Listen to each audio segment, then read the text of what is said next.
com vocês, nosso próximo palestrante, Gustavo Gonzalez. Por favor, Gustavo.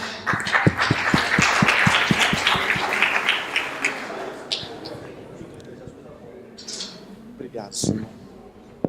Boa noite para todo mundo. Ainda estou desconfortável, os primeiros 5 minutos são os piores. César, obrigado pelo convite de merda que você fez para mim. Eu não sei porque quando eu falei lá em casa que eu ia vir contar as merdas que aconteceram comigo, a minha mãe veio, minha esposa veio, meus sócios vieram, e até aluno meu veio me assistir. Não sei por quê, qual o motivo. Pessoal, e a foto está distorcida, tá? Eu deixei avisado desde o começo. Desde o começo. Passa para frente. Agora sim. Vamos fazer esse Instagram também bombar também, gente? Meu nome é Gustavo Gonzalez, eu sou diretor da E-Cliente Informática, né? E foi um prazer receber um convite desse, porque em nenhum momento eu parei para escrever coisas erradas que aconteceram. Aquilo fica dentro da gente e a gente vai tomando atitudes porque a gente aprendeu com aquilo. Mas em nenhum momento eu parei para escrever. Então agora eu vou deixar um legado para o meu filho, o PowerPoint, pelo menos, vou deixar guardado para ele. Essa aqui é para você, Roga. Cadê o Roga? Cadê o Rogério? Chama o Rogério lá para mim. Eu trouxe essa história, eu trouxe 3 histórias, tá? Essa aqui é rapidinha, só para ilustrar. Na década de 90, não sou tão velho assim, a gente participava de uma equipe de canoagem, né? E talvez isso aqui já mostrava um pouquinho do meu perfil. Tá bom assim? E aí, talvez aqui já mostrava um pouquinho do meu perfil, né? Tanto que lá na empresa, meu sócio me chama de bonequinho de aquele posto de gasolina. Não sei porquê também, mas beleza. Nessa época, eu tinha treinado para uma competição que a gente tinha que fazer a de 1000 metros, mas eu ia competir sozinho. Então, eu tinha treinado para o meu tempo, para o meu estilo de corrida de canoagem. E aí surgiu a oportunidade, lá em São Paulo, um barco ficou livre e o treinador convidou a gente para montar uma equipe na hora para correr em 4 no barco. Só que eu não tinha treinado com os outros, eu não estava no mesmo ritmo deles, eu não estava na mesma pegada deles e provavelmente o meu objetivo não era o mesmo deles. Eu estava preocupado com o lanche que eu ia comer depois lá da competição. O Rogério estava com sangue no zóio. Ele é muito competitivo. Ele é o primeiro do barco, tá? O que aconteceu? Eu topei o desafio, né? Essa você não conhecia, né, César? Eu topei o desafio, fui no barco com eles, numa competição de 1000 metros, só que o ritmo era muito puxado. Com 500 metros, eu travei. Só que o esperto aqui, em vez de travar e levantar o remo, eu travei e coloquei o remo na água. A gente estava junto com a primeira equipe, e o resto não precisa nem contar. Rogão. Filha da puta! O meu apelido ficou quinhentinha, 500 metros. É isso aí, né, Roga? Beleza.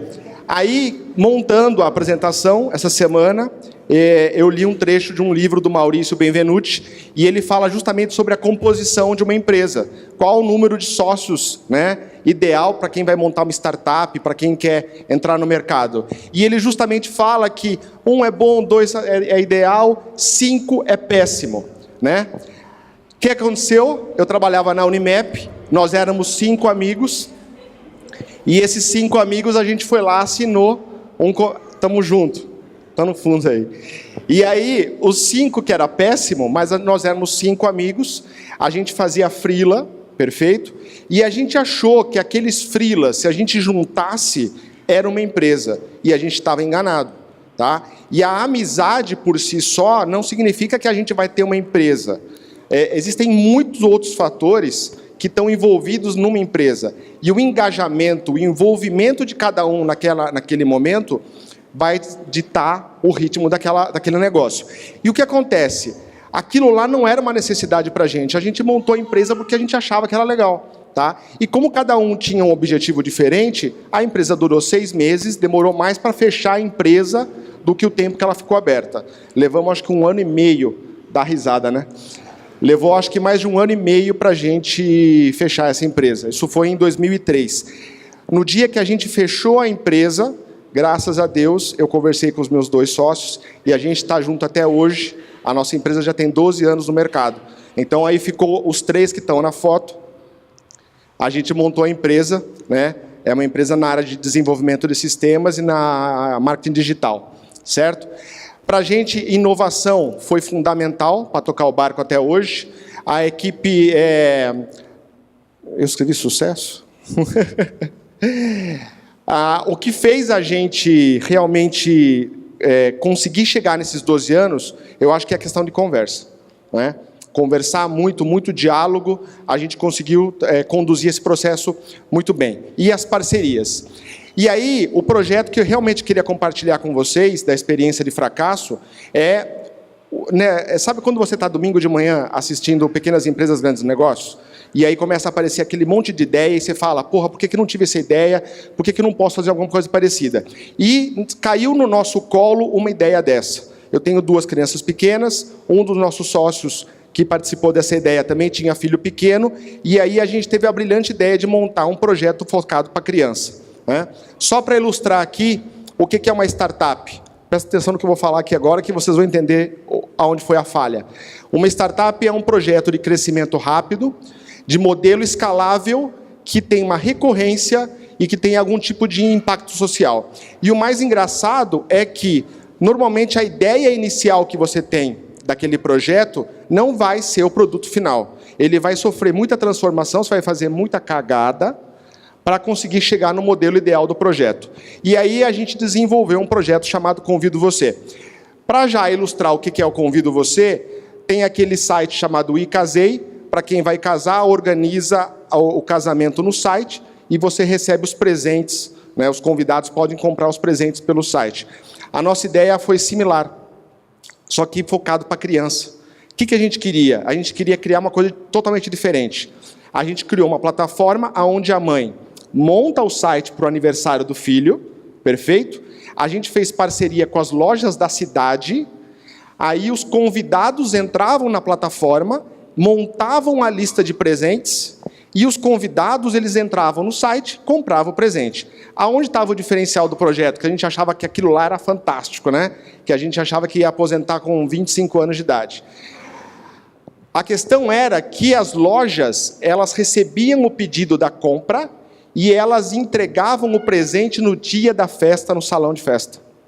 Então, a gente não perdia aquele momento da criança, quando ela acaba a festa de aniversário, que ela pega aquele monte de presente e leva para casa. A gente não perdia aquele momento. Perfeito? Então, a gente tinha essa parceria com as lojas. Então, qual que era a nossa expectativa? Ajudar as mães. Parceria com as lojas da cidade. A gente queria fortalecer o mercado local. Era a nossa convicção. Tá? A gente ia fazer parceria com os salões e fazer parcerias com outros profissionais da área. Qual foi a realidade? A realidade foi a seguinte: em vez da gente receber e-mail e ligação de mães elogiando o nosso trabalho, começou a chover elogio de convidado. O convidado agradecia: gente, vocês salvaram a minha vida, eu não tinha comprado presente, e aí eu comprei no caminho para a festa. Tinha convidado que comprava presente dentro do aniversário, estava no aniversário comprando presente pro... Já? Rapaz do céu. E aí, o que aconteceu também? A gente teve um problema grave. A questão da gente querer fortalecer o mercado local, a gente não tinha calculado alguns riscos. Então, por exemplo, você imagina o risco de uma loja física não abrir o e-mail dela aquele dia, não ver que tinha que entregar um presente no salão. A frustração de uma criança por causa de um presente pode ser muito grave, principalmente quando a mãe era advogada. A gente resolveu o pepino, tá? E a questão também da recorrência, né? Por quê? A nossa recorrência, a gente recebia o pagamento da mãe porque ela contratava o site uma vez. E aí ela só ia contratar a gente no próximo ano. Então a nossa recorrência não era mensal, a nossa recorrência era anual. E por fim, a questão de ser um projeto inovador. Então deixa eu fazer um gancho do que eu queria falar, vai dar tempo ainda. Com a ideia da gente conseguir uma mentoria, ou da gente conseguir um apoio financeiro, que seja, eu cadastrei o projeto em algumas empresas em São Paulo, que elas fazem investimento anjo, né? Então, como a ideia era fantástica, eu falei, gente, vai funcionar esse negócio, eu vou conseguir dinheiro, eu vou conseguir mentores para poder dar um apoio no projeto. E aí eu consegui me cadastrar numa empresa de São Paulo, entre 10 empresas a gente foi selecionado para apresentar o projeto, né? E aí a gente foi para São Paulo apresentar o projeto. Eu tinha que apresentar o projeto em 1 minuto, aqui eu tenho 15. Lá eu tinha 1 minuto para apresentar o projeto. Ninguém foi selecionado, mas no final, o cara que estava fazendo lá as entrevistas, chamou a gente para um canto. Quando ele chamou a gente para um canto, eu falei, cara, agora vou botar o burro na sombra, né? O cara gostou da ideia nossa. O cara chegou para mim e falou assim, Gustavo, a sua ideia é muito legal, mas não vai funcionar. E a gente não vai investir no seu projeto. Eu falei, porra, cara, que tapa na cara. Mas depois, vindo na pista, eu entendi que o que o cara ia me dar de lição era talvez uma das melhores aulas de MBA que eu tinha tido até agora. A primeira questão é a seguinte, que ele falou para mim, Gustavo, se o seu projeto tem que decolar, ele não vai decolar com loja física, com esses vínculos de loja física. Você não tem escalabilidade. Imagina você querer levar esse projeto para Campinas, você vai ter que ir para Campinas, você vai ter que fazer parceria com Campinas, você vai ter que ter uma equipe de venda lá, você vai ter que correr riscos com as empresas de Campinas. Se você quiser ir para uma outra cidade qualquer, você fica travado. Tá? Então, o primeiro conselho que eu te dou, Gustavo, é elimine as lojas da cidade. Para mim foi frustrante, porque eu tinha parceiros muito fortes aqui em Piracicaba, e a ideia era que eles se fortalecessem com o nosso mecanismo, com a nossa loja online. Então essa foi a primeira. A segunda foi que ele falou da recorrência. Ele falou, Gustavo, você não tem uma recorrência. Você tem que ter alguma coisa. Você vê, por exemplo, hoje, que nem plataformas que nem o Uber, a recorrência é frequente, né? A pessoa consome aquilo todo dia. A nossa recorrência era anual. E aí veio talvez o pior tapa na cara que eu tomei com essa fala dele.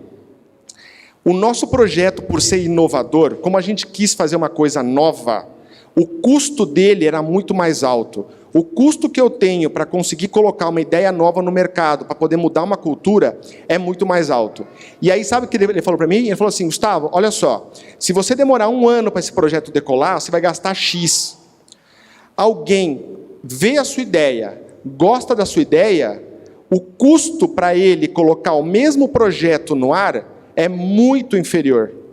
Ele vai gastar muito menos. Por quê? Porque em cima das cagadas que eu fiz, tudo que eu corrigi e eu alinhei, ele vai pegar o que está funcionando e vai melhorar. Então, a questão do custo do projeto para a gente foi fundamental. E aí a gente teve que mexer no projeto, né?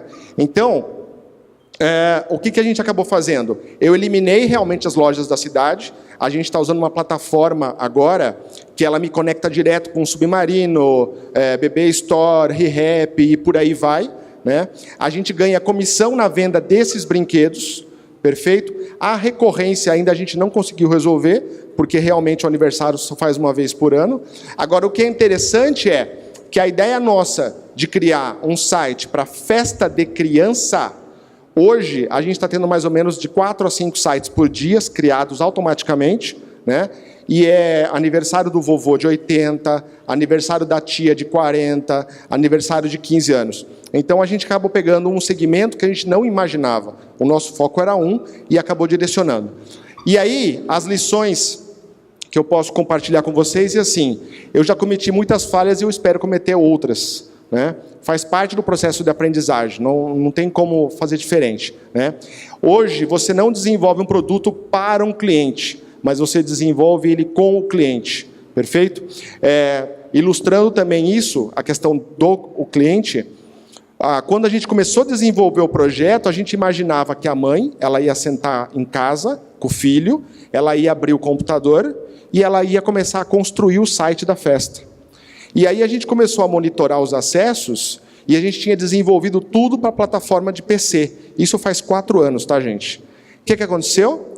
99,9% dos acessos vinham por onde? Pelo celular. A gente teve que refazer o projeto, a gente teve que mexer de novo, inclusive o desenvolvedor que ajudou a gente está por aí, cadê o Murilo? Está aí também, valeu pela força. né? Então, a gente foi ter que ir aprendendo com essas cagadas, não tem jeito. E a gente investiu muito dinheiro nisso. Foram mais de 150 mil reais, mais ou menos, entre programador, entre mídia, entre jurídico, né? E aí, lentamente, a coisa ela vai decolando. E os erros indicam os melhores caminhos, tá? Texto do Maurício Benvenuti. Pessoal, era isso que eu queria compartilhar com vocês. Obrigado, viu?